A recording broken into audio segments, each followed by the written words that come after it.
he gave me a book on art forgery. I found myself drawn to these old masters. How did these artists take paint from a palette, arrange it on a canvas? I began to unlock the secrets.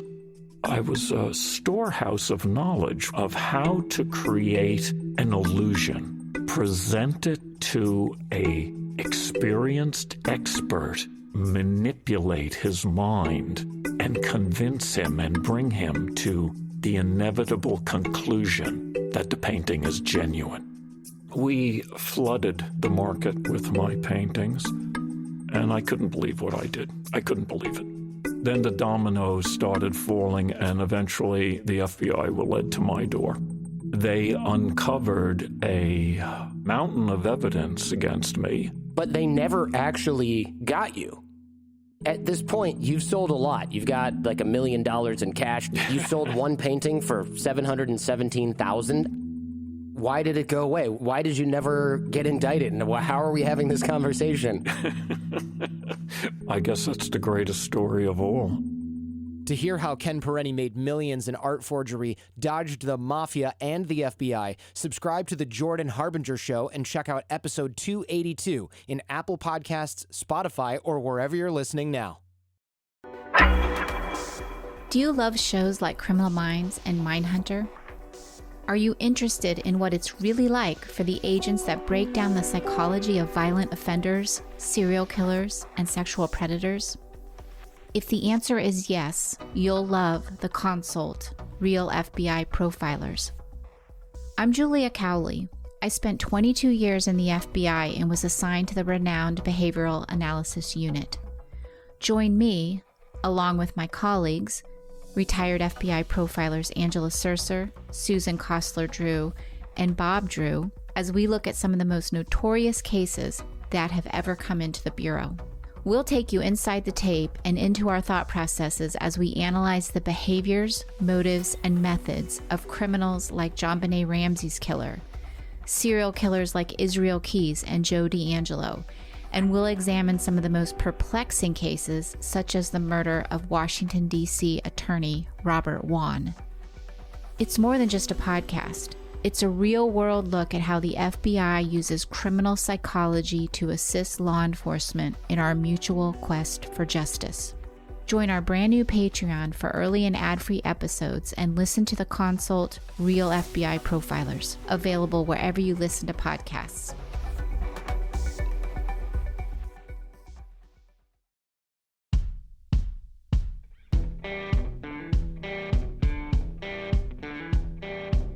I'm Brett. And I'm Alice. And we are the Prosecutors.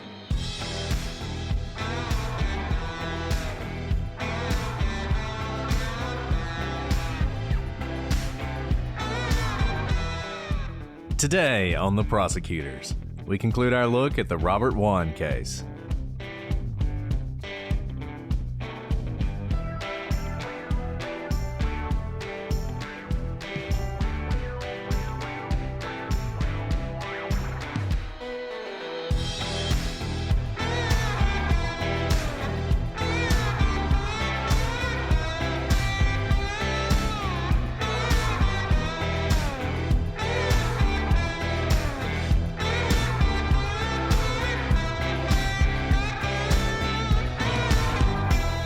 Hello, everybody, and welcome to this episode of The Prosecutors. I'm Brett, and I'm joined, as always, by my frantic co-host, Alice. Hey, Brett, I am frantic. I am frantic to get to theories because this has been a long-awaited episode. We had to wait for you to go skiing. That's it. That's all. We've traveled a couple times since, we tried to get this on the books. But, nay, on a Sunday night, we are here because I want to hear what you have to say. I want to hear what people have to say. This is just a case, we've said this time and time again, that boggles all logical reasoning. There's obviously an answer. I hope we get close to it today. I do too. We have been waiting on this one. We have been traveling some, so there was a lot of anticipation in the gallery. every now and then, guys, we have life that interferes. Those of you listening on the podcast, you're like, what are you talking about? We just heard the last episode last week. Yeah, well, that's the advantage to waiting. If you get them ahead of time, sometimes you get a little impatient. But we're here. Alice is super excited. I don't know that I've ever seen her as excited as she is tonight to talk about Robert Wone. And this has been quite a journey. You guys have been talking about this case a lot. This is one I think that caught a lot of people's imagination just because so much happened in this case that's inexplicable. We're going to do our best to give you our view on that and maybe explain some of the unexplainable. But I think we're all going to be walking away from this with the mystery intact. I don't anticipate that we will answer all your questions, but maybe we can answer some of them. What we're talking about today are our theories. We have gone through, I'm not going to say all the evidence. Like every case we cover, there's always things that are left out there. We can't do it all. We've covered a lot of evidence.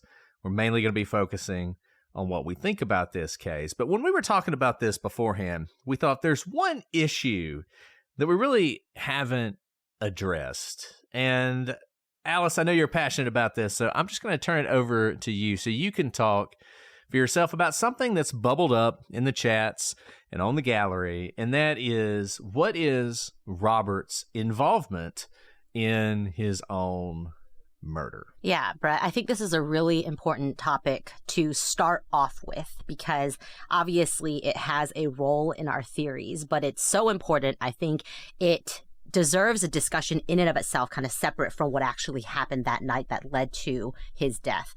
And I want to reiterate something that you just said that I think is very important.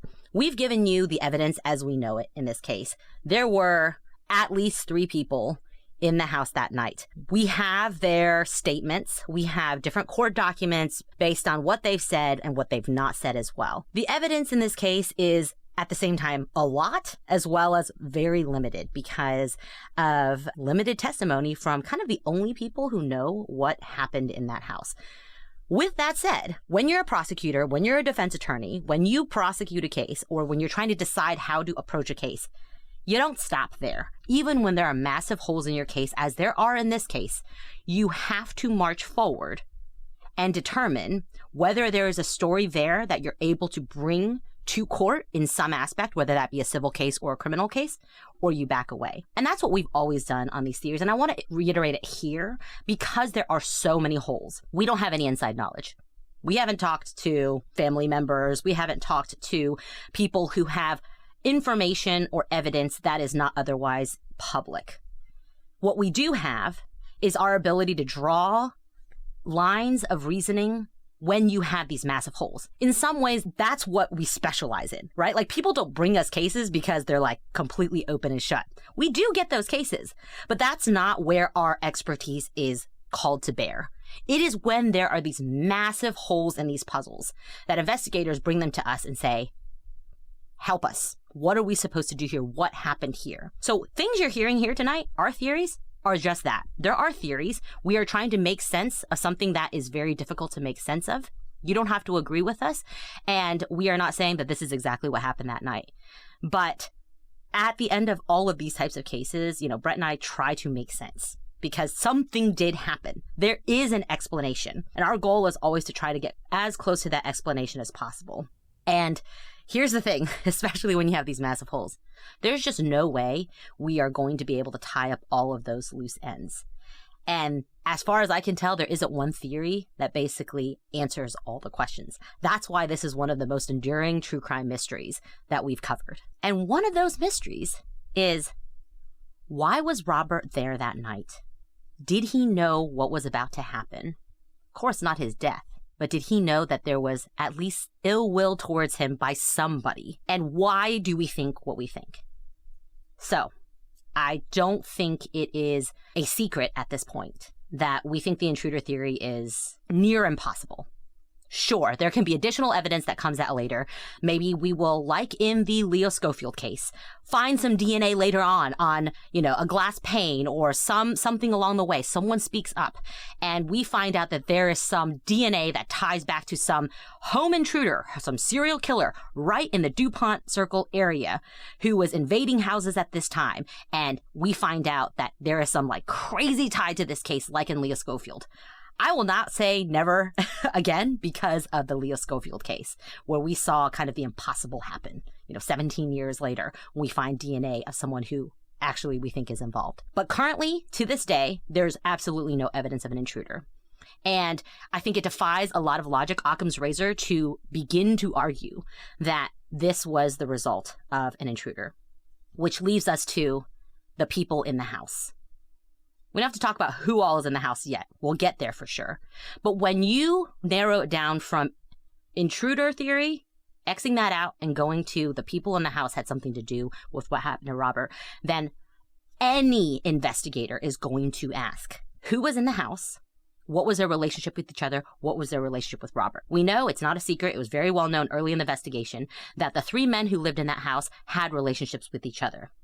Whether it was a throuple, a 3-way relationship, or a triangle with one person being in relationships with 2 of them. Let's put that aside. What we know is 3 men who sought the attention of other men sexually lived in that house. And any investigator is going to ask, did Robert go there to seek some sort of sexual attention from another man? And this has been bubbling around this case as long as this case has been around, because it's very hard to avoid that question. And I think it's fine to ask that question. But I think once the evidence comes out, the question is answered and we need to leave that behind. There is zero evidence that Robert had any intention of going over there to seek any sort of sexual attention from any of the men in that house or from men ever. His electronics were exhaustively searched. His Blackberries, his computers, his search histories.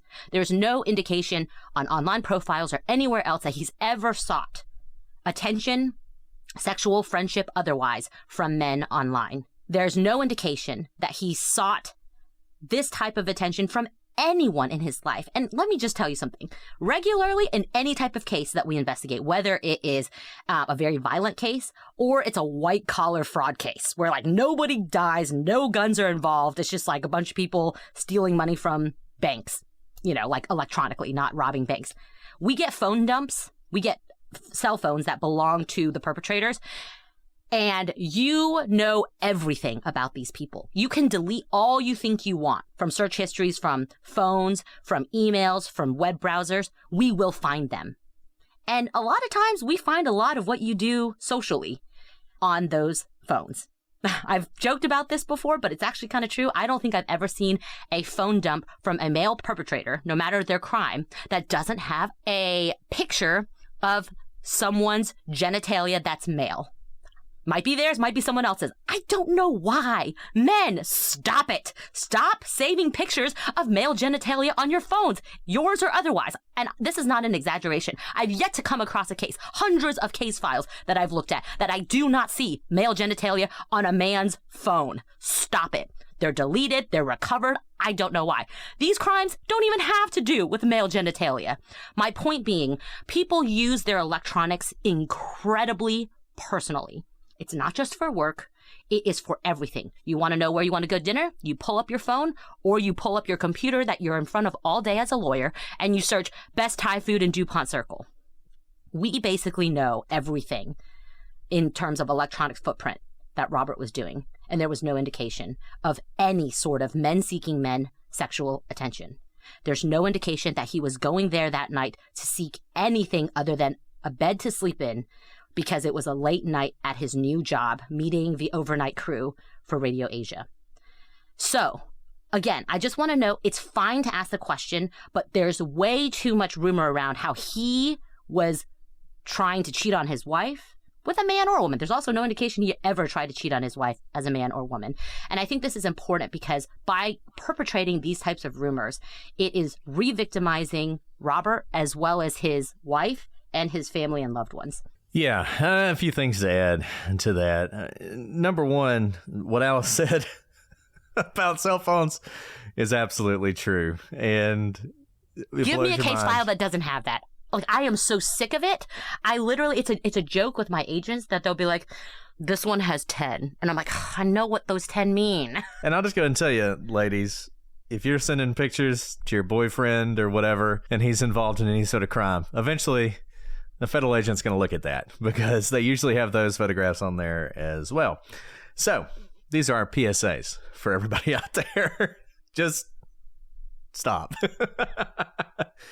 But the other thing to remember is this was 2006. So at this point, number one, you didn't even have some of the technology that you have now that you can use to avoid some of that you can use to avoid tracking everywhere you're going on the internet, that you can use to hide certain things. And people didn't think about it as much. Back then, people just didn't think of their phones as having as much information as they did. And one reason was because they really didn't have as much information, but they certainly had things that were Robert engaged in some sort of affair with another man or seeking that kind of relationship, you would have seen. And this is not, well, he's a married man. That's what you hear a lot in the documentary.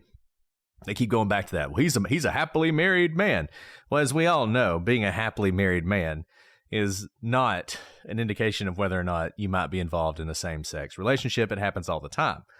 But I think the fact that you see absolutely no evidence of it tells you that is not why he went over there. And I want to talk about one other thing. It's something that we haven't talked about up to this point, but it's important. And it's a piece of misinformation that's out there that I think, when you know the reality of it, can change your perception of what's going on here. And that's, when did he decide to go over there? It is often presented as this is a last-minute thing. The kind of thing that maybe even the people who live there didn't know until the last minute that he was coming. That is not true. As a matter of fact, it was 2 weeks before August 2nd that he had started talking to his wife about potentially spending the night so that he could have this late night meeting with the overnight crew at Radio Asia. And at that point, he reached out to those two friends you always hear about. He reached out to two friends about staying there. And Joseph Price was the first person to respond to him. By July 31st, they had emailed about Robert's plans to come over there by taxi and that he was going to arrive around 11 p.m. So this is something that was set several days beforehand. So everyone in that house would have known that Robert was going to be there. So if one of your thoughts is, how could something like this have happened spontaneously in such a short period of time? It didn't have to happen spontaneously.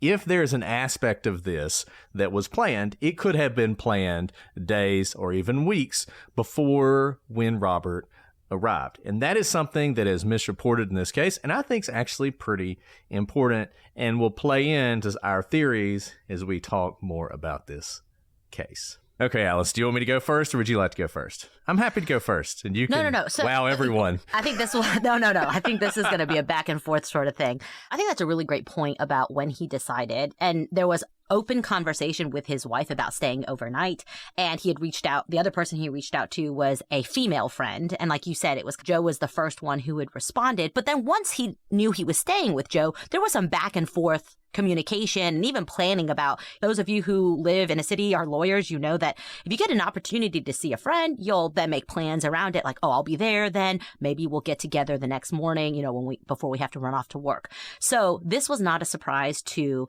at least Joe. He was communicating just with Joe at this time, but Joe lives with two other people, and there is no indication that anyone else was surprised by Robert's late arrival that night. Yeah, and the other thing I want to talk about before we dive into theories is the evidence of sexual assault in this case. This is something that the defense would dispute at trial, that there was any evidence of sexual assault. Now, we talked about this before. There was evidence of semen in Robert's anal cavity, and there was also evidence of semen on his body. Now, the defense would say, and would point to studies, that this is often misdiagnosed. There are often false positives for semen, particularly inside the body of a man after he dies. In fact, it can run as high as 60% of findings are a false positive.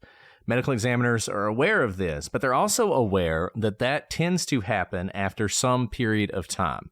You did not have a large period of time between when Robert was killed and when he was examined.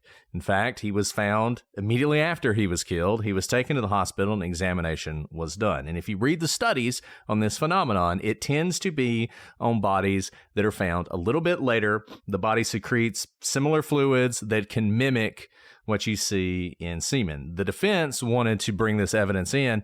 The problem with this, it never got fought out in court because the judge ruled that the evidence of sexual assault would be excluded from the trial basically said, look, whatever happened there is not evidence of a cover-up after the crime. I kind of find that to be silly. I think she made that decision when there was still talk of a jury, and she thought this is going to be more prejudicial than it is probative, the question of whether or not there was a cover-up after the case.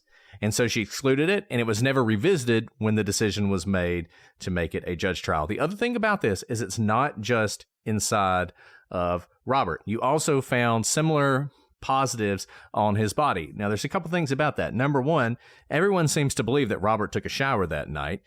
Even if he didn't, the fact that you find it on his body would seem to indicate to you that this is something that happened relatively close to his death.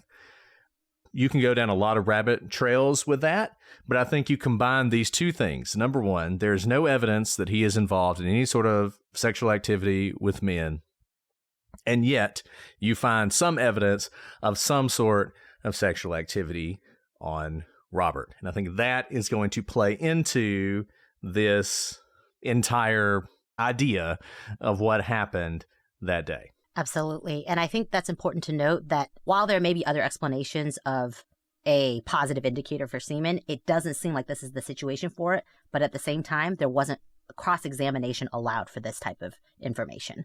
But I think based on what we know, the timing of things, even if there's question of when 911 was actually called, how close in time to when Robert was killed or found, we're not talking about kind of the day or more of decomposition that would be needed to find this phenomenon to have occurred. And I think that's really, really important, the semen on the body. Now, what's interesting from the autopsy is while we do find semen, you're right when you say there doesn't seem to be indication of sexual assault in the sense of you're looking for lacerations, you're looking for other things other than semen that may indicate an assault, bruising, whatnot. So that is also not conclusive of no sexual assault, because sexual assault, I think a lot of people would say, is if something is being done to you in a sexual manner that is against your will without your consent, whether there are lacerations or bruisings or whatnot, right? So all we have are the records, but I am pretty confident to say that that was his semen on him rather than decomposition fluids based on the timeline we are looking at.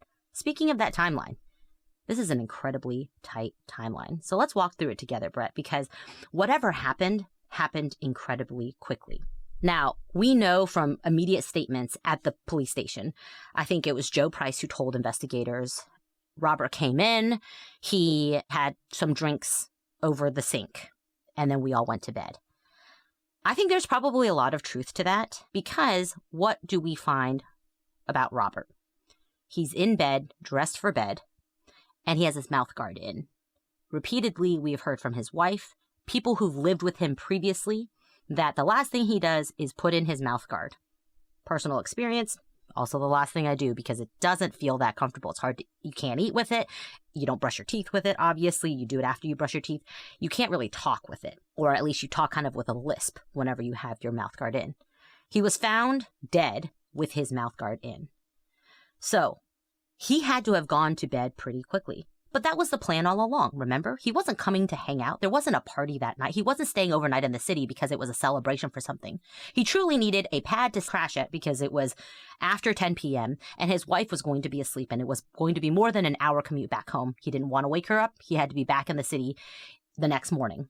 It makes complete sense to me that pretty soon, really within 10, 20 minutes of getting to the house, he essentially goes to sleep, gets dressed, puts his valuables, his BlackBerry and his 2 wallets, his real wallet and his decoy wallet in case he got mugged in DC, at the foot of the bed on the table, lays down, puts in mouth guard, and goes to sleep.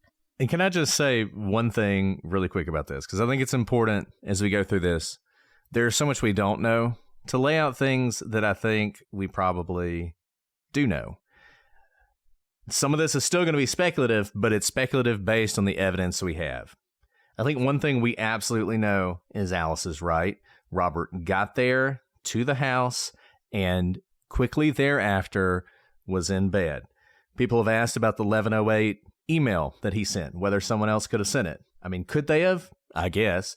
But I think the simpler answer is, by that point, He's putting his mouth guard in. He's doing the last things he does before he goes to bed at night. He's putting his mouth guard in, and he's sending an email. And I think we can say one of the things that we can feel pretty secure about is that the story of him getting there, spending very little time entertaining, and then quickly going to bed, being in bed, going to sleep is true. And one other thing I think we can say about the retainer, I think he put it in. I don't think someone else put it in, because there are other things that are out of place if you were trying to cover up a scene, that I don't think that level of detail for the mouth guard would have entered into someone's mind before, say, pretending to steal money from a wallet, 2 wallets that are there. And everyone is different. The absence of a retainer and a mouth is not conclusive at all of someone going to sleep. And it requires, especially if someone is unconscious or dead, to open their mouth and stick in the retainer. Retainers are specifically molded to your teeth, and those of you who have retainers know that it's actually a little bit hard to put in if you are not the one putting it in, because there is some level of kind of moving it into position. And so to have a third party do it for you is not only awkward, but also you kind of risk getting your DNA all over someone's mouth where, you know, things could be happening, especially if someone's unconscious, that the scene is messy enough in terms of red herrings for other things that should be out of place if an intruder were there, that I don't think anyone but Robert was the one to put in the mouth guard. Okay, with that said, if it's 11:08 and he's sending an email, we have no indication that the email was sent by anybody else. And again, there are kind of other things to move the timeline if you wanted to alter the timeline. I'm not sure that's the best one to do. Let's say 11:08, puts in mouth guard, sends last email, goes to sleep. We are still talking about a really, really tight timeline in which Robert needs to fall asleep and someone needs to stab him where he's so dead asleep that he doesn't react to 3 separate stabs. I don't think it's possible for him to not have been under some influence to not move. I don't care if he'd been asleep for 4 hours and he was in the deepest of REM cycles. After that first stab, it would jolt you awake and you would react. Even if you're not conscious awake, your hands would grab at your chest and there would be indication of blood on other parts of his body as he tried to go into life-saving measures, kind of like, you know, hammer on your knee sort of thing. It's reflexive. You can't even keep yourself from doing that. Nor do we see any sort of ligature marks tying him down. So I do not think he was restrained physically, yet he was in a state where within minutes, he was not able to react to something very serious to his body that would be reactionary and not something he could control with his mind or body. Guys, we're back with one of our favorite sponsors, Hiya Vitamins for Kids. We all know that typically children's vitamins, they're basically candy in disguise. They're filled with 2 teaspoons of sugar, unhealthy chemicals, and other gummy junk growing kids should never eat. That's why Hiya was created, the pediatrician-approved, super-powered, chewable vitamin. While most children's vitamins are filled with sugar and can contribute to a variety of health issues, Hiya is made with 0 sugar and 0 gummy junk. Yet it tastes great and is perfect for picky eaters.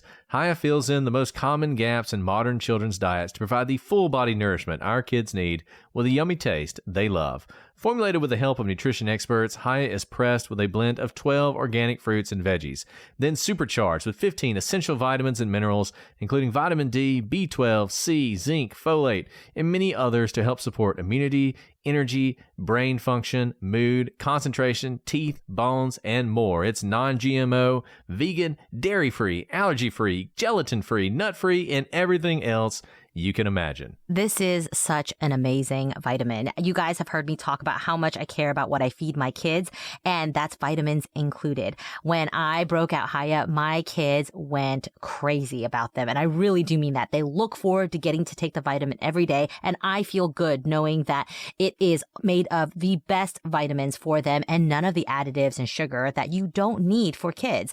Now, Hiya is designed for kids 2 and up and sent straight to your door so parents have one less thing to worry about. And they send this awesome glass jar that is so cute, and they even send stickers that my kids have loved using to decorate their very own Hiya bottle. I also recommend checking out their new kids probiotic and nighttime essentials. We've worked out a special deal with Hiya for their best-selling children's vitamin. Receive 50% off your first order. To claim this deal, you must go to hiyahealth.com/prosecute. This deal is not available on their regular website. Go to hiyahealth.com/prosecute and get your kids the full body nourishment they need to grow into healthy adults. Okay, so what do we have now? I think what we have is he voluntarily went up to his room, he put his mouth guard in, he sent his email, he laid down to go to sleep. Second thing I think we have, Alice is right. The fact that the stab wounds, there's no movement, the fact that there's no sign of restraints, even if you think the stab wounds are secondary to his death, which we'll get into in a second, it seems clear that he was drugged. He was drugged in some way. And something was done to him so that when he was stabbed, he would not react. So I think that is a second fact that we can say for certain. And we're doing this is almost like a Sherlock Holmes thing. You know, we're it's almost eliminating like the crossing impossible. out what couldn't have happened. Exactly. We're eliminating the impossible. Whatever remains, no matter how improbable, has to be the answer. So I think he was drugged. Now, there's a couple ways that could have happened. If you guys have watched the documentary, there's a lot of talk about this drug, succinylcholine. I don't really know how to pronounce it, but it's a drug that is metabolized very quickly in the body to the extent that even if you tested for it in Robert's blood, you wouldn't find it. It's a drug that is widely available in hospitals. You have to remember, there's a couple ways this could have been obtained. Number one, as we've talked about, Price's brother worked in a hospital. He is someone who is often pointed out as a possible suspect. It may be that he had no involvement in the murder whatsoever, but he may have provided this drug for any number of reasons. I have talked to people and asked whether or not this is anything that's ever used recreationally. People say no, but you never know what people are going to do. You have the injection sites, which aren't accounted for in the autopsy. Now, several of them are, and I think it's possible there was no injection. But remember, Robert did have a drink, and this could have been something that was slipped into his drink. He drank it, and that's what led to him essentially being paralyzed when whatever happened to him happened to him. Remember, the people who lived at that house had advanced notice he was coming.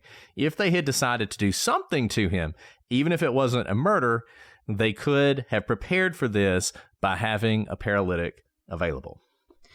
And talking about this drug, which I'm not going to try and pronounce because I'm not going to get it right, the succinylcholine, S-choline. What we do know about it is apparently when you are training to be, what was he training to be? What's the phlebotomist? Phlebotomist. This is a very common drug that's going to be on any cart around. Yes, there are obviously strictures around these. They're supposed to be recorded, not recorded. I will say that I've certainly been in an ICU room where there were vials of fentanyl right before my son was supposed to be intubated that they ended up not, thank God, not having to intubate him. And they lost 3 vials of fentanyl. Like, I'm just saying. And it was a very emergent situation. All the lights were going off. Things were flashing. And I literally saw them pull out the 3 vials of fentanyl, which were going to be too much for his small body. But obviously, you don't want to be searching for additional drugs when you're in the midst of it. And the doctor was about to inject him with it in order to intubate him. And literally, there was like a call from on high, like the director of the entire area said, wait 10 minutes, see if he comes out of this. And all the doctors in the room, there were like 10 doctors in the room, were like, he's not going to come out of it.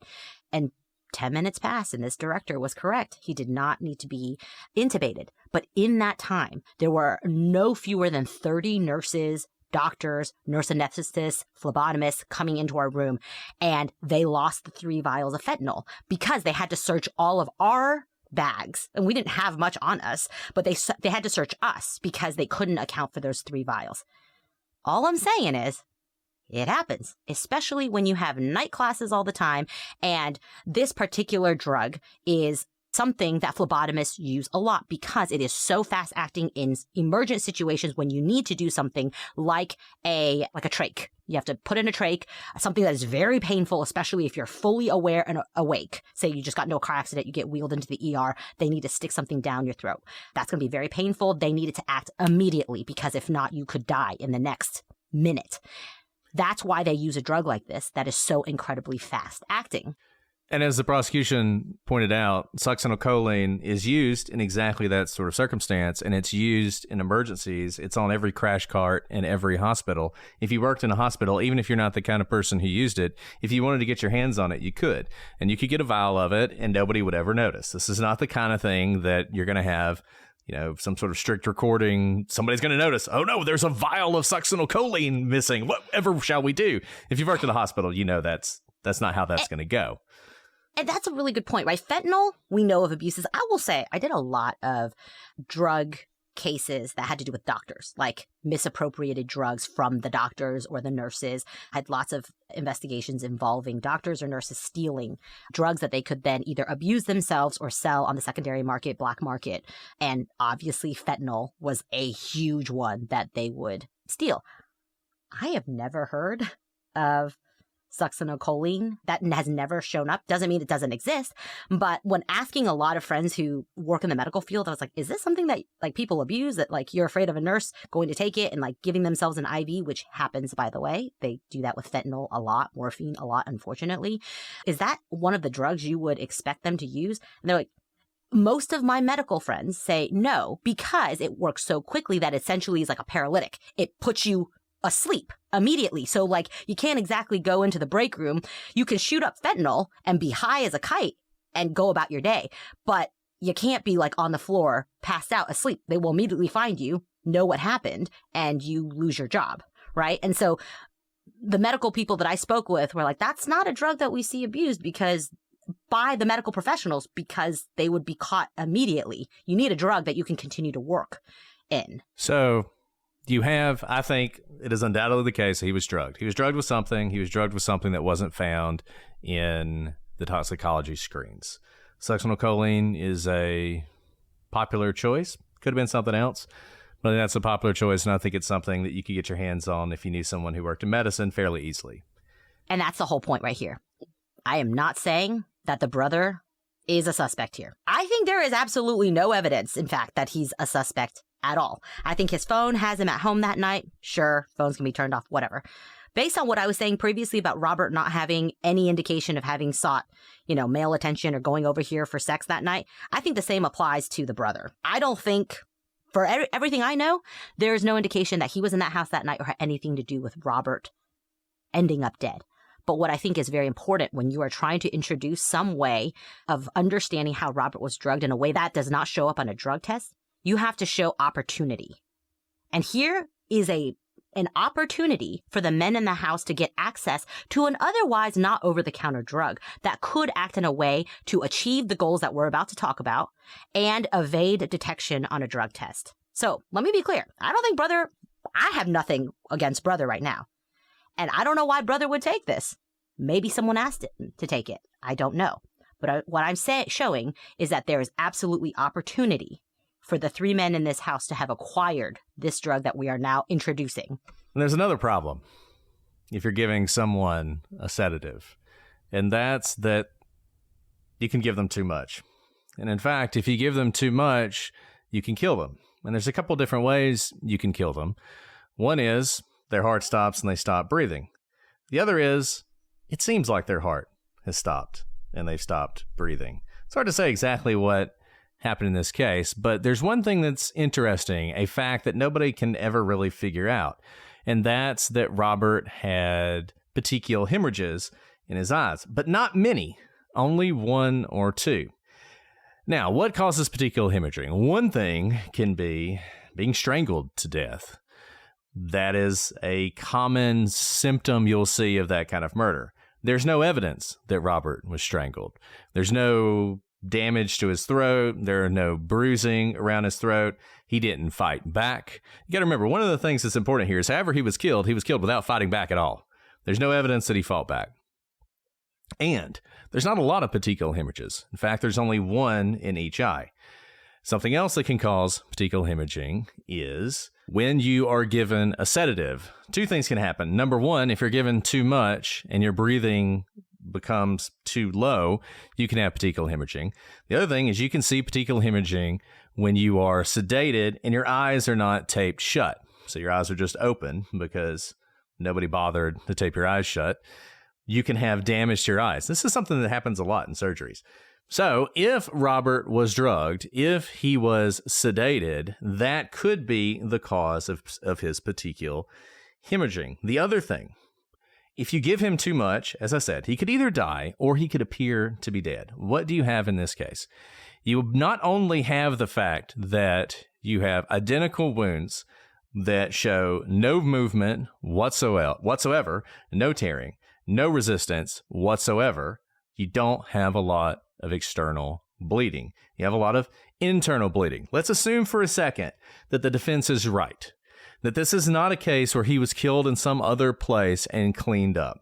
The prosecution was never able to really show any evidence that there was a large amount of blood in some other part of the house. Now, some of that was because of some problems they had with the testing. They didn't use the testing right, and so basically they lost the opportunity to prove that there was a lot of blood elsewhere. But given the amount of time that passed, it doesn't seem like there was some murder somewhere else. A lot of blood was spilled. It was all cleaned up, and then his body was placed in the bed. It seems more like he was killed in the bed. He was stabbed 3 times while he was in the bed, and yet there's very little external bleeding. That could have been because of one of two things. Actually, I think it could only be one thing.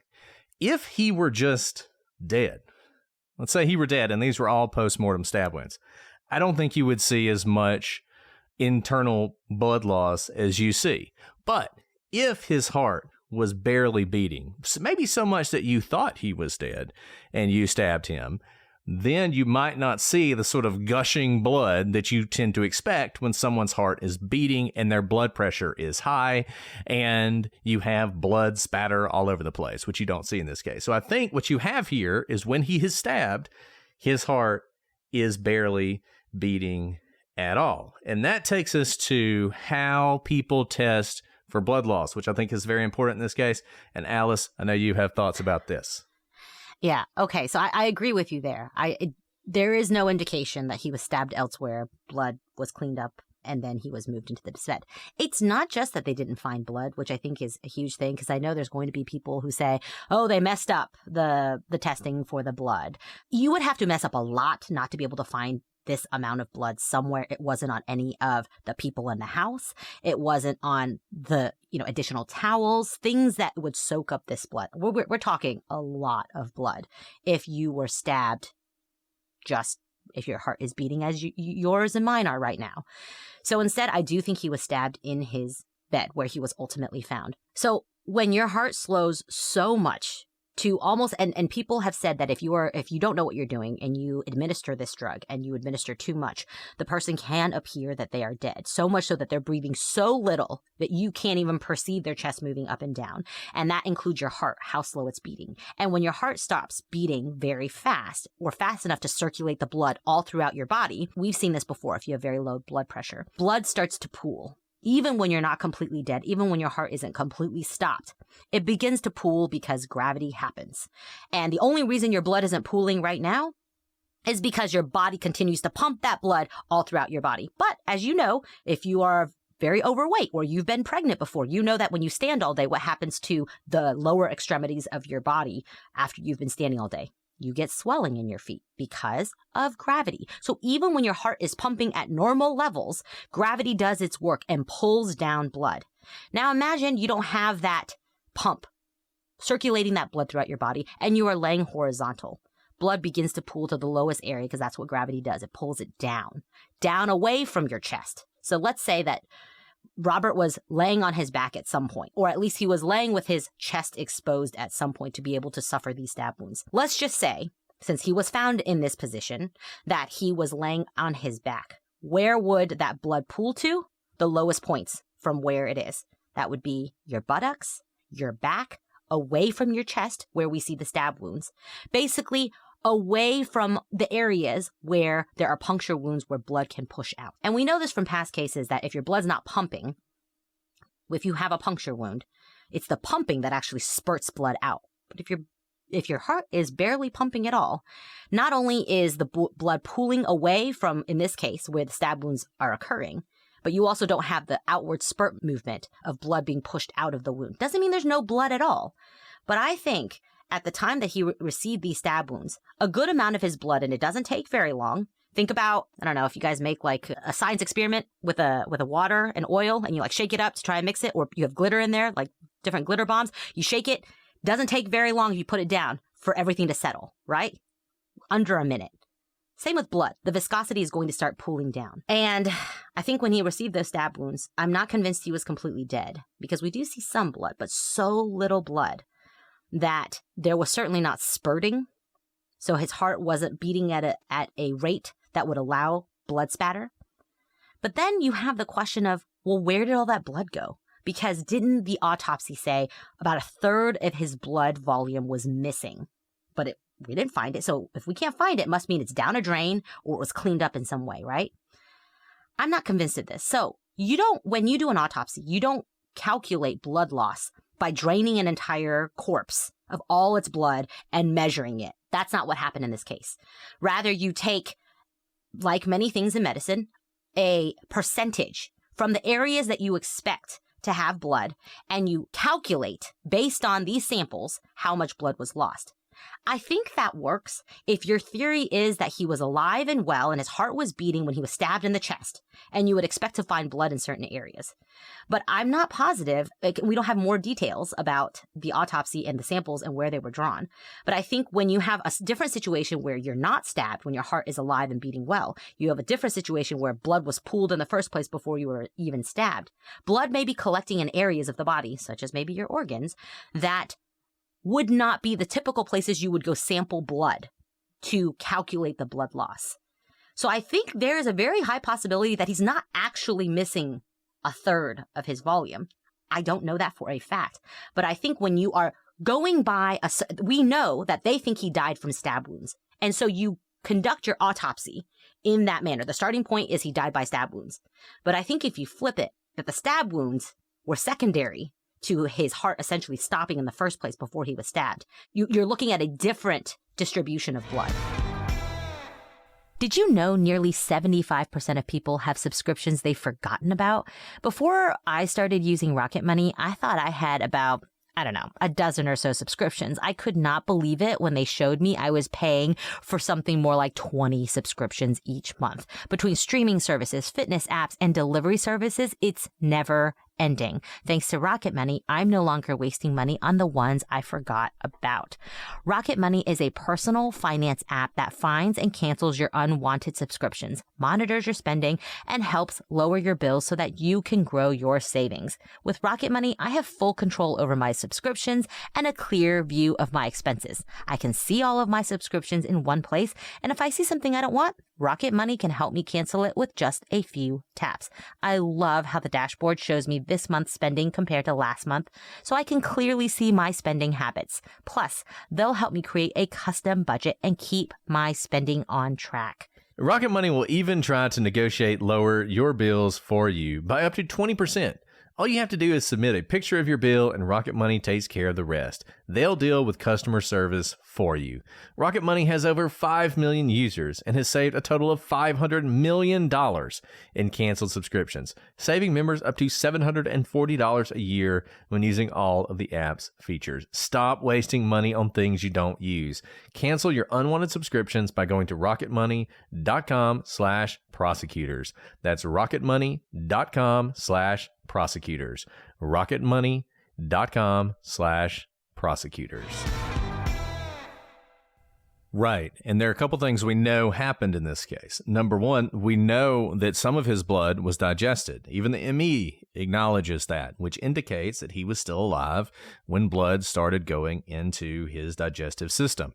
The other thing, there's an argument that his body never should have been moved. There's an argument that he was dead in that bed. I know that the EMTs will disagree with that, but it seems like there never really was any indication of life from the moment they found him. But they took him to the hospital. When they took him to the hospital, there were various things that were done. I think it's possible some of the blood ended up there. It was disposed of one way or the other through those life-saving measures. But I think you're right. I think the problem in this case, and the reason you have this weird thing, is when the prosecution and the investigators first heard there's so much blood missing, it was kind of like Leo Schofield. That was a big thing for us. How can there be this much blood missing and there's none in the trailer? He must have been stabbed somewhere else. Oh, there's a bunch of blood in the dirt next to where she was dumped. That's where she was stabbed, right? The prosecution was looking for that blood, and they couldn't stop thinking about where is the blood. And so their theories got sort of wilder and wilder. Maybe he was murdered somewhere else and then brought there. Well, the problem with that is we know from the cab driver that he absolutely made it to that house. And then you'd have to believe that they were smart enough, they knew his password, got into his phone, sent an email to his wife, and then put a mouth guard in. And maybe they were, but as Alice said, they then forgot to take any money out of his wallet, the most basic thing they forgot, but they remembered to do those things. Or, he was murdered and then washed off. Well, the problem is, remember how fast this had to happen. And remember what state his body was in when the EMTs found him. He was already cold. He seemed like he had been dead for some time. And there's just not a lot of time involved in this case. So it seems to me the only answer is when you combine the fact that there is no evidence of defensive wounds whatsoever. There's no evidence of any method of killing him. There's no, he wasn't hit over the head. He wasn't strangled. None of those things happened. All we have are perfectly symmetrical stab wounds, which seem to indicate that when he was stabbed, he did not move at all. Well, if you combine, he was drugged in some way, and you can argue about which drug it was and whether it was injected or whether he drank it. But if he was drugged in some way to the point that his heart had slowed and then stabbed, everything starts to make sense. The blood then makes sense. And up to this point, we are talking about what happened, not why it happened. So forget why it happened for now. People always want to think about motive. We're not talking about motive. We're talking about what had to happen for his body to have been in the state it was in. We will get to motive and exactly what happened in a second. But right now, we're just talking about what you are seeing. And I think what you're seeing is someone who, by the time they were stabbed, they weren't dead, but they were close to it. And that could inform why they were stabbed in the first place. Any other facts you want to talk about, or are you ready to dive into the theories? I'll go ahead and I have a very basic theory, so I'll go do my theory, and yours is very detailed, so I can do my theory, and you can. Okay, yeah, go for it. Okay, so this is not the way we planned to do this, but I think this is very important because how his body ended up the way it ended up, I think we can pull on a lot. Of course, there's a lot of question marks, but we can pull on a lot of what's in the evidence. This next part, honestly, y'all's guess is as good as ours, but we are reading from all of the testimony and trying to understand how someone who didn't go there to seek anything other than a place to lay his head that night ended up dead within the hour. And I have sort of very broad strokes of a theory. I'm interested to hear Alice's because I know Alice has been thinking about this a lot. But as we've done up to this point, I think there are certain facts which I just believe are you can't argue with. I mean, you will, because that's what you guys do. But I think you can't argue with a couple things. Number one, I think he absolutely arrived at that house. I think he had a drink with them. I think all that happened. I think he went up, got in bed, put his mouth guard in, which his wife says the last thing he did before he went to sleep, and sent an email. I think at some point he was drugged. It was possible he was injected with something. Maybe he drank something. If he was injected with something, it would have been after he got in bed, and it would have acted so quickly that even if he woke up and was like, "What are you doing?" he then very quickly would have passed out. Just think about any time you've had surgery and the doctor asks you to count back from 10 and you get to like 8 and then you're out of it. So I think he would have been out pretty fast. I think that drug, too much was given to him. I think it was given to him by someone who wasn't a doctor, wasn't medically trained at all. I think it was given to him by one of the 3 people in that house, and I think they gave him too much, and I think they thought he was dead. I don't know if you guys have ever read or seen the movie Murder on the Orient Express, but Murder on the Orient Express is very similar to what I think happened in this case. I think someone in that house had a reason that they were going to drug Robert. Exactly what that reason is hard to say. When you talk about motive in this case, I think it's very difficult. But there are a few things that we know. We know, for instance, that Dylan Ward and Joe Price were in sort of a volatile relationship, a relationship that often verged on, and maybe not verged, but went full into BDSM, where there was someone who was in charge, all that stuff. I think Alice is going to talk more about that. But one thing that we read about in the opinion of the court was that by this time, things were sort of falling apart. And there was an attempt by Joe, a willingness by Joe to do whatever it took to get Dylan back in this relationship. I think somebody decided to drug Robert for some sort of sexual reason. I think the thought was that he would be drugged and he would forget everything that happened and he would never know. I think too much was given to him. And I think at that point, whoever drugged him kind of freaked out. There are two people who I think were definitely involved in this. I'm not sure who did the drugging, but one of them, either Dylan Ward or Joe Price, I think is the person who drugged Robert. I think when that person realized that Robert wasn't breathing or believed he wasn't breathing, the other person was brought into it. And I think a decision was made at that time that Robert was dead.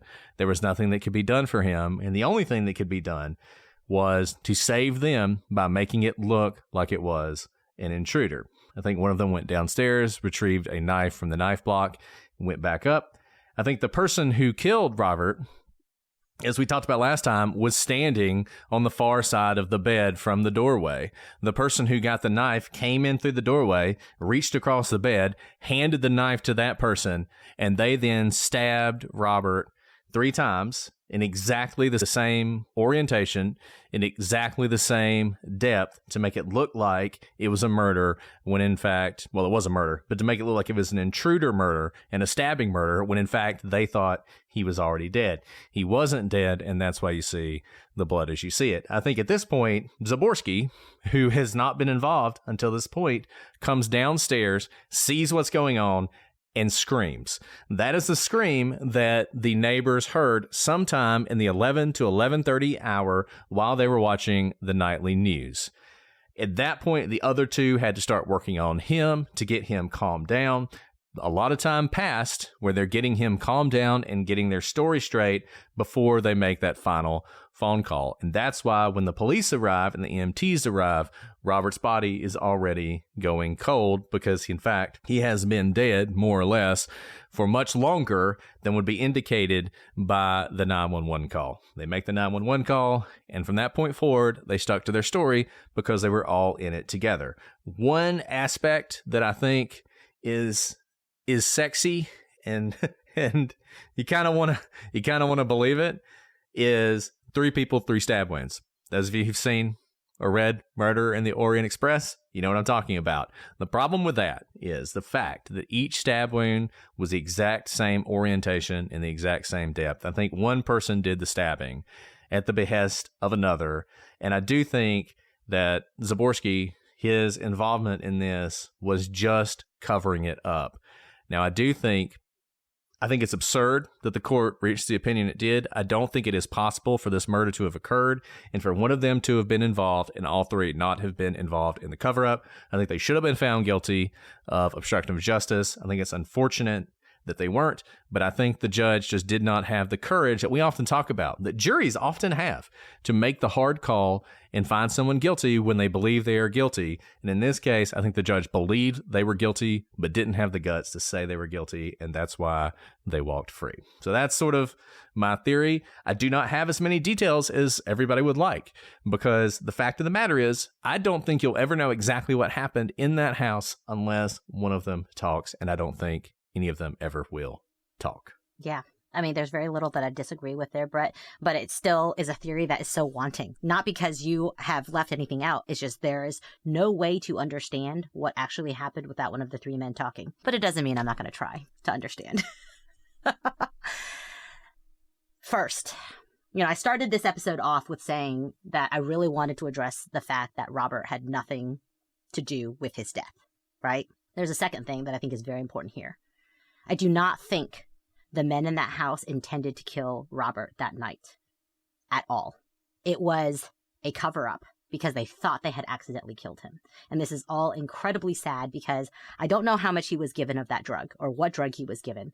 But when you overdose someone, there is usually a way, there's a possibility if you seek medical help immediately that they can be saved. I don't know if Robert was so past that point that he couldn't have been saved, but I do not think he was dead when they thought he was dead and they administered those stab wounds as a cover-up. And that makes me very sad because I think there's a world in which they messed up and they could have called for medical help. Remember, the paramedics came incredibly quickly. In under, 6 minutes? When they finally called, there is a world in which they could have been completely honest about what happened, about the drug they administered, the amount they administered, how they administered it, where it was administered, and why they thought he was overdosed, and his life could have been saved. But instead, they took the cowardly way out, which is to make this seem like an intruder came in and stabbed him. So that's a second point that I think is important to note. I do not think this is a premeditated murder. I do think it is a panicked cover-up. So let's go back. We've talked to some people who are close to Robert, and while the police found out pretty quickly that there was a relationship between Joe and Victor, I think everyone knew that. They were married. A lot of people have said that term. I don't know, if they had gone through the actual work of going out being married, but they held themselves as being married. People have described them repeatedly as being married. But it wasn't actually known to everyone that Dylan and Joe were in a relationship. People certainly knew. And I think the person who lived and rented the apartment under their house, the basement apartment, also knew that Dylan and Joe were in a relationship. And police said that pretty much as soon as they started investigating this case, people close to the couple or the throuple indicated that the three men had some sort of sexual relationship among the three of them, whatever that exact setup was. But I think it's also important to note that there were people who were friendly with them. Maybe not in their exact circles, maybe we're not in their, LGBTQ community specifically, but in their professional circles who did not know that Dylan was in a relationship with Joe, that Dylan was just another roommate. I don't think we know whether Robert knew Dylan and Joe were in a relationship. It's possible. But remember, Joe and Robert go way back to their college days. And in a lot of ways, Robert was looking up to Joe kind of like a mentor. He was a few years ahead of him at school, and they were both attorneys in D.C., and they had, a close personal relationship, but they were personal friends really because of circumstance, right? Because they had gone to college together and because they were practicing in the same city together. So I don't know if he knew about Dylan. But what we do know from the investigation is that Dylan and Joe were on the outs, and it was in kind of one direction. Joe really wanted Dylan to come back into the relationship, but Dylan, I think, had lost some interest. We also know that they both had BDSM materials, whether online or physically, that kind of the materials that you use for BDSM materials. And people who knew them and their relationship specifically said that Joe was the submissive one in the BDSM relationship and that Dylan was the domineering one, the dom versus the sub, which, as we've noted before, seems to be the opposite of what really happened in real life, right? When the police came talking to the three of them, Joe seemed to be the one in charge of all three of them, right? He was the one who talked. He was the one who gave a withering glare to Dylan as he started to speak to the police. So seemingly, at least on the external social world, Joe did not appear to be the sub. But we also know from the investigation that these dom-sub relationships in the BDSM realm are taken very seriously. That a dom can force their sub to do a number of things. And it's actually that specific domineering relationship that gives rise to a lot of the excitement in the relationship. So the sub is not being abused, so to speak, but they actually want to be the sub, and they are part of the relationship specifically to be dominated. So we have a bit of time before Robert shows up that night that we know Victor's on a business trip. He says that. Victor says that he never even saw Robert that night. He was getting home late that night. We have Dylan and Joe, who are going to be in the house that night when Robert arrives. And I think that very likely Joe, probably like a good roommate, maybe a good boyfriend, would tell the other people in the house if they're going to have a guest come by. You don't want to walk into your study and be scared out of your pants, right? Because someone's sleeping there. So very likely, ahead of time, pretty soon after Joe had set the plans with Robert, he probably told Dylan and Victor. Victor may not have another thought about it because he was going to be out of town until later that night. Dylan probably knew that it was likely going to be him, Joe, and Robert at home that night. And Victor may have come home late. Victor said that he came home and everyone had gone to bed and he went to bed. That he didn't see Robert that night. He didn't have drinks with him, right? So that may have calculated into Dylan and Joe's thinking that night. Now let's talk about just who had the most opportunity in the house. It's not a secret. Who is closest in distance from the room that Robert was found stabbed in? Dylan. He's on the same floor. He's a door away, 2 doors away, I guess, if both doors are closed, where he's there. We've talked to a lot of people who knew Robert and Joe back in their friendship days, and repeatedly we heard they were close friends. Joe really did care about Robert as a friend. That was not a fake friendship. Their friendship lasted, well over a decade. This was a real friendship. And the reason a lot of people bought the intruder theory when it was first told by the 3 men, people who knew Robert and Joe said they of course believed it because there is no reason that Joe would ever lie about this. They were close friends. And we have no other indication that they weren't actually close friends. In fact, they had plans to have breakfast the next morning to discuss a business opportunity. So they were about to get even closer, not only be friends, but have some business together. So there's no indication of any falling out at all between them. And because of this, that makes me think that Joe is not the primary mover in what's about to happen. Like Brett said, all 3 have a role in obstruction of justice. But because of this having plans the next morning for business and this close friendship that everyone who knew them, even after the fact, even when they knew that Joe was accused of Robert's murder, no one came forward and said, you know what, now in hindsight, he was creepy around him, or he did indicate he wanted to hurt him, but only in these BDSM circles. We see none of that after the fact. Because of that, I don't think the first person to move that set the motion of what was going to happen that night was Joe. And that leaves one person, because Victor was gone. Joe, we talked about this long-standing relationship. Dylan is the dom in the relationship. And he also has the upper hand in the relationship because from our understanding of interviews with people who knew them during the investigation is that Dylan didn't really care about coming back to the relationship with Joe, but Joe repeatedly wanted to show his loyalty to Dylan, to draw him back into the relationship. We heard that multiple times, I think, in the police reports. Joe wanted to draw Dylan back into the relationship. Well, Dylan has access to now one of the most precious things to Joe, one of his oldest friends, who we have had other people explain to us that Joe felt like a big brother to Robert, felt protective of him because Robert was kind of this sweet, kind person that never had an enemy. That's how he's been described by multiple people who knew him through the years, that he was just a kind person who did things that, made sure to ask about your loved ones, made sure to ask about important things in your life. He was a thoughtful person. And Dylan recognizes that he has access basically to something that's very precious to Joe. And I don't know what happened, but I think there was some sexual assault here. But he couldn't do that to someone who was unwilling. My very first thought was, they had drinks and he slipped him something. The thing is, everything happened so quickly, something would have popped up in the toxicology report. So I do think that it had to have been an injection of some sort. The succinylcholine, I don't know my medicines well enough, but it seems like it hits all the right things, right? It happens within seconds. It takes effect within seconds. And if you black out within seconds, it's very possible that all he thinks Robert will see is a dark figure. Could have been a dream. Nothing else happened. And that's what he was banking on. But why paralyze him? Well, you paralyze someone when you perhaps want to either do something to them that they would fight against. And it doesn't have to be anything that leaves a mark. In fact, really, except for the stab wounds, there are no marks left. There's no ligature marks. You don't need to tie someone down who's unrestrained. But you can imagine that someone who is laying prone, completely at someone else's disposal, may direct someone else to do certain things to them, maybe with some of the BDSM tools that were in Dylan's closet. I don't know what happened next, but I think the purpose was not for Dylan to have fun. I think this had to do with a relationship imbalance.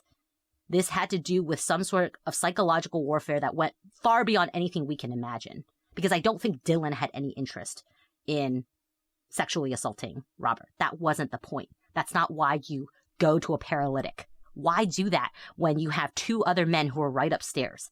That's way too risky. If what you're seeking is just sex with someone, go anywhere else. You can seek it online. You have online profiles. You don't have to face all the risks of doing this in the house with other people who can find you with someone who might remember. So I don't think Dylan wanted to do anything. Rather, I think he either wanted to set something up to force Joe to do something, or maybe do something himself in a way that wasn't for his own sexual pleasure, but to show dominance to Joe through his best friend who is not gay, who is someone who would never be found in this type of a situation. I don't know how that works. I haven't been in these types of relationships. I don't hang out on these boards. But there's some massive amount of psychological control here. Except he's not a doctor. And I'm not sure he necessarily uses this drug all the time. Maybe they do use it on each other. I don't know. But Robert's not a huge guy. And it doesn't take very much to overdose someone. And certainly if you don't know how to do it, and it's not someone you've ever done it on before. And I think in the process of this, they thought he was dead. And there was no way they could be convicted of Robert's murder for lots of reasons. This is Joe's friend. I think at some point Joe enters the picture. I don't think Joe knew what was happening at first, but pretty soon after, I think Joe was brought into the picture. And we've talked about the angle of the stab wounds, how you had to be standing or whatnot. I don't think that's necessarily the case. I think all the awkwardness of the angles holds true if you're talking about an intruder who has a goal to quickly stab and kill someone and leave. I think that angle is very bizarre because you can't quite go back fast enough. You have to do those 3 stab wounds pretty quickly before the person reacts, before the people upstairs or across the hall hear you and you run out. But I don't think the angles are necessarily weird or difficult to do if you are doing them slowly and deliberately. Because I think whoever stabbed him, and I think it was either Dylan or Joe, had to think about it as they did it. And it was not necessarily something they wanted to do, but I think they had to do it because they had to make it look like an intruder. And so think about anything that you do in your life. If you're cutting a piece of meat, if you have all the time in the world to do it, you can achieve any angle that you want. And I think the angle is so tortured because the person who was stabbing him didn't really want to stab him. They had to stab him. And I also think that the knife was probably not the kitchen knife. Because why go all the way downstairs? The plan wasn't to kill him. The plan was not to stab him. The closest knife was actually down the hall. And because of that, because that knife that is missing from the cutlery set that has never been recovered came from Dylan's closet, I think the idea to stab was Dylan's. Because I think he was the one who went and got the knife and said, this is what we have to do. That is all unknown until the 3 people in that house say something. I think Victor walked in after the stabbings because I don't think that amount of screaming would have happened had it just been he found the 3 of them in some sort of like menage a trois. Because it would have been like, what the heck? This is weird. I mean, you guys do stuff like this all the time, so maybe. No, that scream was one of utter despair because he saw someone dead in his house. So I think he walked in either at the time of the stabbing or right after the stabbing. And the saddest part about all this is they've banded together and they refuse to talk. And the thing about more than one person being in on something, conspiracies, is that eventually someone talks. But until someone talks, I don't think that we will actually know what happened. But I think it's important to try and figure out the motive of what happened that night because it's shrouded in so much mystery that a lot of the mystery ends up hurting Robert and his loved ones when the focus, I think, is completely misdirected. The focus should be on the 3 men in the house. The 3 of them know what happened. Maybe they know to varying degrees what happened, but collectively they know what happened and they have kept the truth from coming out. Yeah, I mean, I agree with you. I think our theories are basically the same.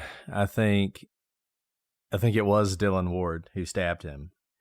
The one place I would disagree, well, I'll start with, if you tackle this case and you think through it, and you've been thinking through it with us for the last 4 episodes, now 5 episodes, the things that you have to deal with are the basic impossibility of an intruder. I mean, the fact, I'm convinced by the prosecution's argument that you couldn't get over that fence without leaving some sort of evidence of it.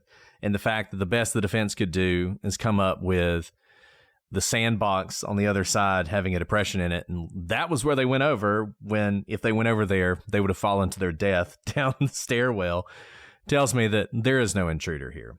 It was too fast. There's no motive. There's no evidence of an intruder. Nothing was stolen. Using the knife, no way in. There's just all sorts of reasons to think there's not an intruder. So if there's not an intruder, then the only option is it's one of these 3 guys. Or maybe Michael, if you want to throw Michael in. But I think Michael has a pretty good alibi. And I think the fact that his phone was not there tells you a lot. Because in 2006, I don't think he would have thought to leave his phone behind, particularly if he wasn't going in there to kill anyone. So I think it was one of those 3 guys. If it was one of those 3 guys, it had to happen in a very quick period of time. 70-something minutes from the moment Robert walked in. 40-something minutes from the moment that last email was sent. There's just not a lot of time for him to have gotten an altercation with someone. An altercation, by the way, that resulted in no defensive wounds whatsoever and symmetrical, identical stab wounds, all in the exact same orientation. Bleed somewhere else, clean that up, then put the body in the bed. It doesn't make sense. He wasn't strangled. He wasn't smothered. He wasn't beaten. He wasn't shot. If he was poisoned, it had to be something like succinylcholine because it didn't show up in the tox report. So you have a situation where the only thing that really makes sense here is for some reason he was drugged and then stabbed. Figure that out however you want to, but that's the only thing that makes sense. And I think the theory that Alice has laid out and the theory that I laid out earlier is the one that makes the most sense given the situation in that house. Now, the thing I will disagree with, I do think this would make sense from Dylan's perspective because of how close Robert and Joe were. But I think as soon as things went wrong, this is where I think we disagree a little bit. I think as soon as things went wrong, the Dom sub thing went out the window and it went back to who ran that house. And that was Joe. And just like when Dylan started speaking to the police, Joe looked at him and he stopped. I think he got Joe. He freaked out. He said, I was trying to do this thing. I wanted to do this thing. It's gone horribly wrong. Robert's dead. What are we going to do? And I think at that point, Joe took over.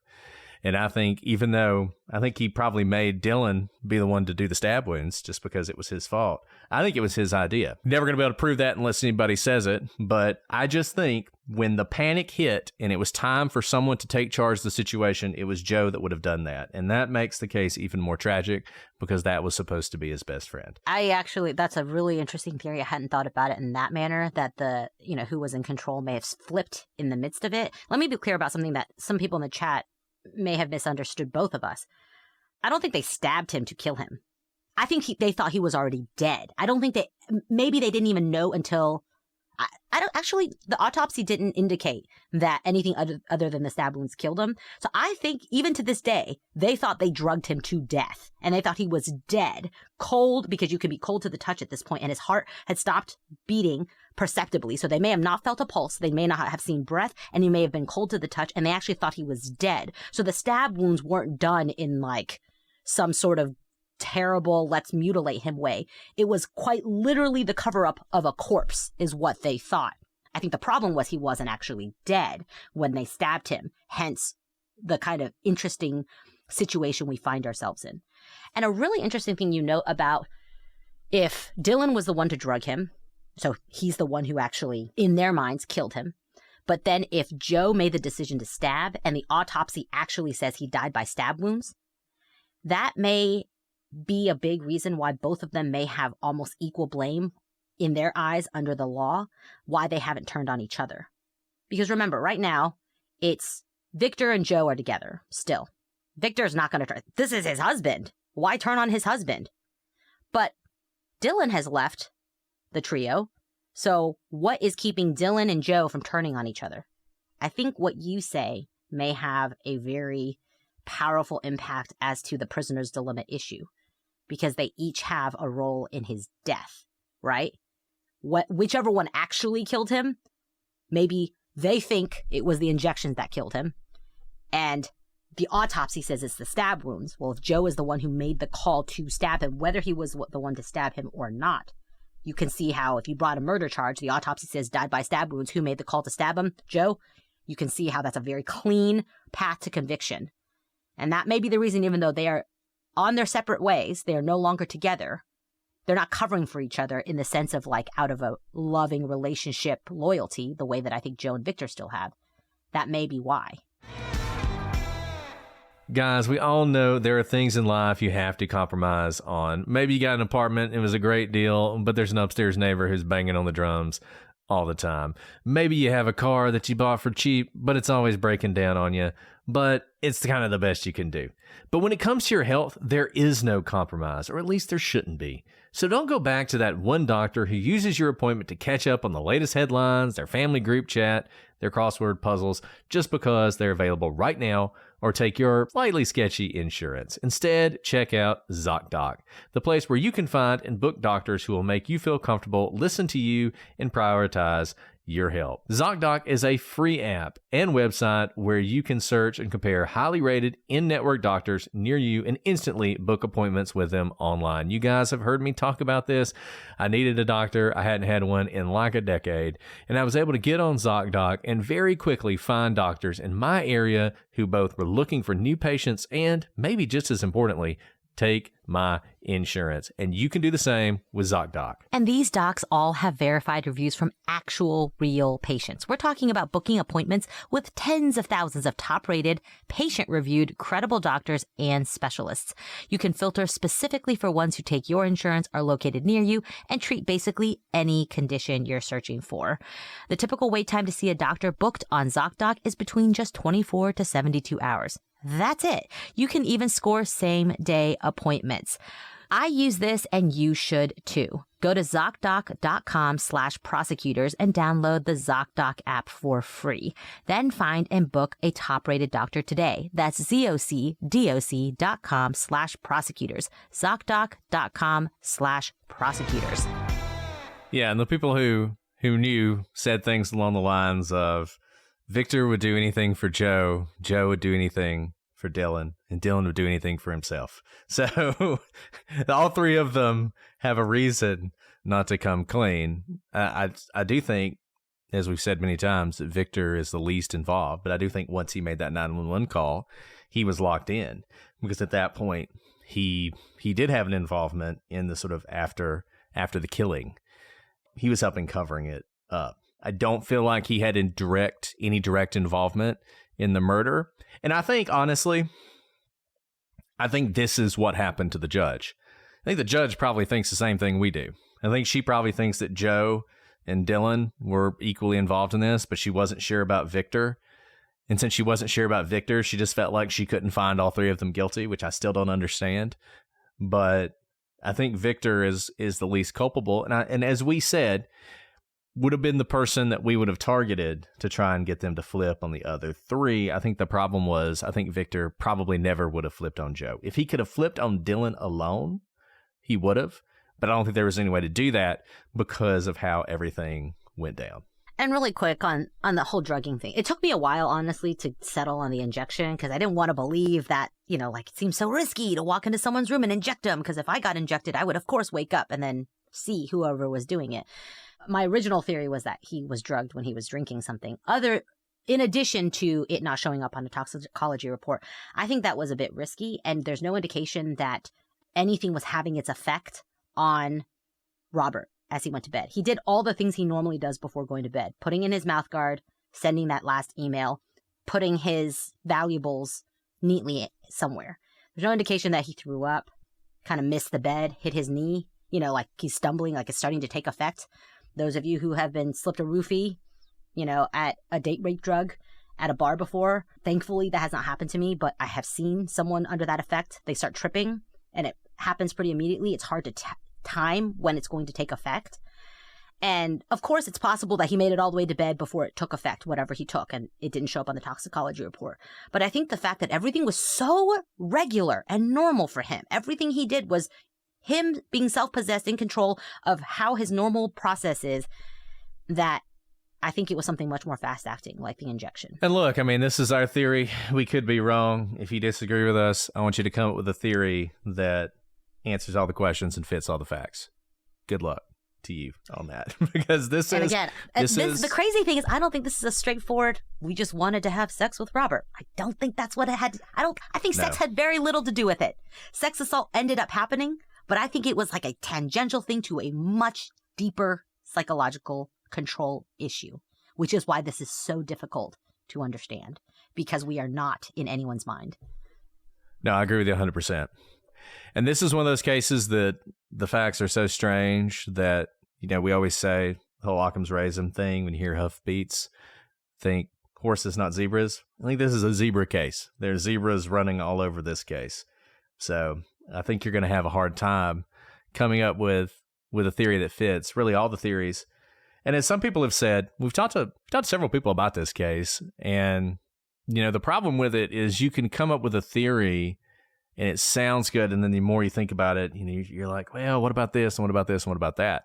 I think that's one of the reasons this case is so enduring, is it is really hard to feel satisfied when you walk away with it. It's really hard to walk away from this case and think, I got all this. And there are a lot of cases in true crime that seem mysterious, and then when you sit down and when you really look at the facts, you're like, this is not mysterious. It's tragic, but it's probably pretty simple, and this is the simple thing that happened. And we deal with those cases all the time. I don't think this is one of those cases. I don't think you're going to come up with a simple answer for this one. I think you're going to have something pretty wild going on. And our theory, I'm not going to say it's not wild. I think it is wild, but I think it answers all the questions. Frankly, whether it's right or not, I think it answers all the questions, and that's why I'm satisfied with it. Want to hear what you guys think. We've been talking about this case for a while. There's a lot of facts out there. There's a lot of resources that you can review.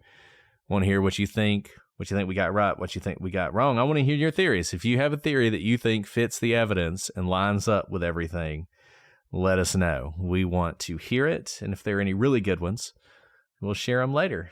So you guys can be a part of this as well. Alice, before I move on to questions, is there anything else you want to add about this case? Yeah, and that is that I think there is just a tragic victim in all of this, Robert. I think he had no idea what he was walking into that night at all, that he trusted a friend, and this was just crashing on a friend's couch for the night so he wouldn't have to make a long drive home. And the best thing I can hope for him is that he didn't know that any of this happened. But that doesn't mean that all the people he left behind doesn't have to live with the enduring mystery, the enduring rumors that float around his character, around his potential infidelity, that continue to this day, that is probably just creating more grief and suffering for those who do love him. And this is because of, I think, a lot of selfishness. No, I think that's right. And I often wonder how people live with themselves when they get away with crimes. But this one, I mean, a lot of crimes, the person who's killed is not someone you know. They're not someone you know well, or maybe you convince yourself they deserved it. How do you live with yourself on this one? I mean, you could not be a more innocent victim, in my opinion, than Robert was. And I truly believe that he was murdered by people that he trusted and he believed in and he felt safe with. And that's one of the worst thoughts of all. And one last thing I want to say that kind of burned me with anger from the initial statements to the police was, I think I may be misstating this, but I'm pretty sure it was Dylan who said it. Who cares if it's one of, it was either Dylan or Victor who said it, but one of them, and I think it was Dylan, said, I barely knew the guy. It's just not true. They knew him. Of course, we have gradations of who we call friends, but when you're talking about someone who just died in your study that night, the response is not, I barely knew him. You clearly knew him because you let him stay in your house. And that angers me deeply because this was a betrayal by friends, plural. Clearly there was a very close friend there, Joe, but this was a betrayal by friends. Yeah. And look, we talked about this before. You know, if there's ever more evidence in this case, it can still be prosecuted. The murder itself, there's double jeopardy on the cover-up of the murder because they were acquitted. But that is a separate crime with separate facts.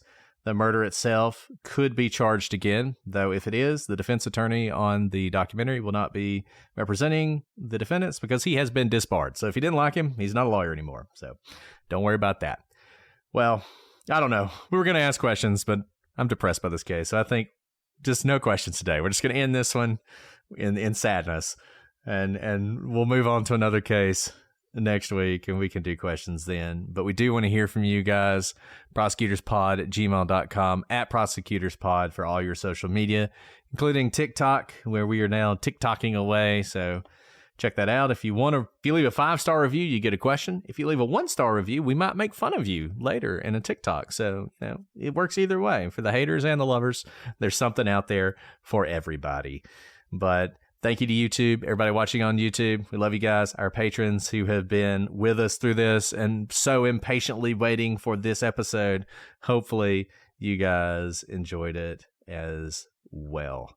Well, Alice, I think you've said your piece, so I'll leave that as the last word. We'll be back next week with a case that is so much more enjoyable than this one. And we can't wait to do it. It's going to be so much fun. So we're going to actually do a fun case. I don't know how long it's going to last, but it's one of the great ones out there. So we're excited about it. We just had the opportunity to visit Lidditz Elementary School. We actually went up there. It was great.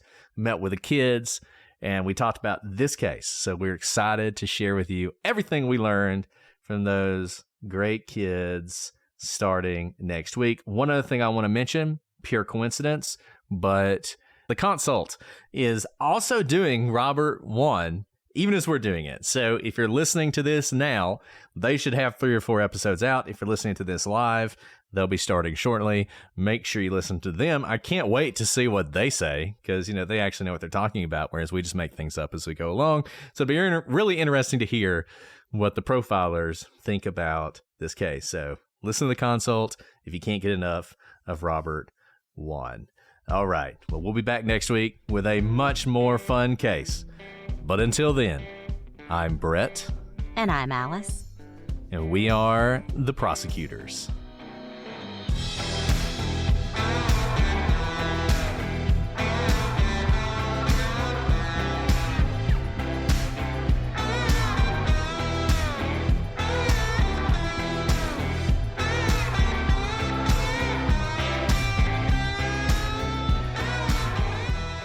Okay, I'm back. I'm sorry, guys. When I had to sit here for 10 minutes and sit with my thoughts about Robert, it got really sad. So sorry, you were seeing really sad Alice. But I skipped my cup of coffee today.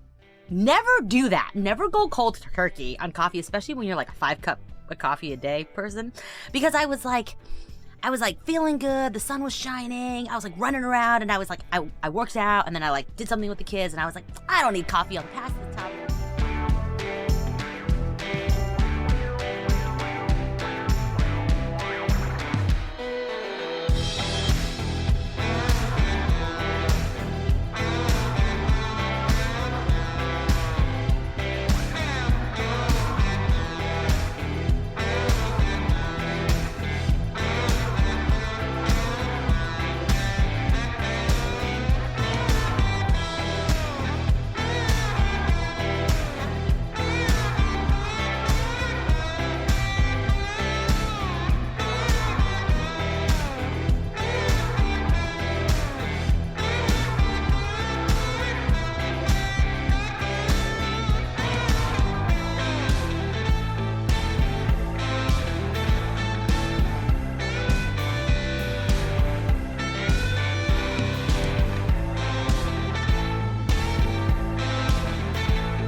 But I think it's adrenaline.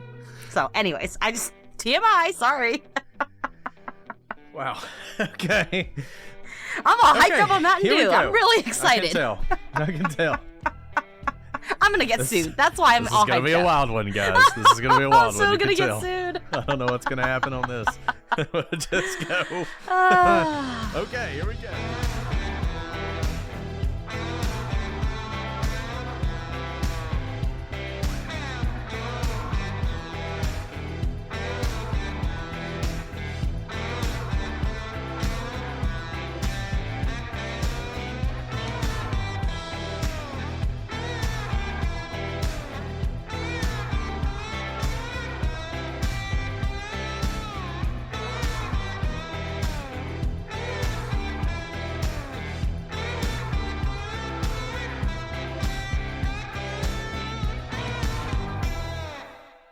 Pluto TV has over 300 channels and thousands of TV shows and movies for whatever mood you're in. Just open the app and something good will already be playing because it's curated by people who love TV as much as you do. So if you're in the mood for comedy, there's 18 channels that'll make you laugh. Looking for drama? We got so much of it, you'll cry tears of joy. Reality shows, game shows, sports, Star Trek, and even more Star Trek. No matter what mood you're in, there's something on Pluto TV. Just download the app and start streaming. Pluto TV. Stream now, pay never.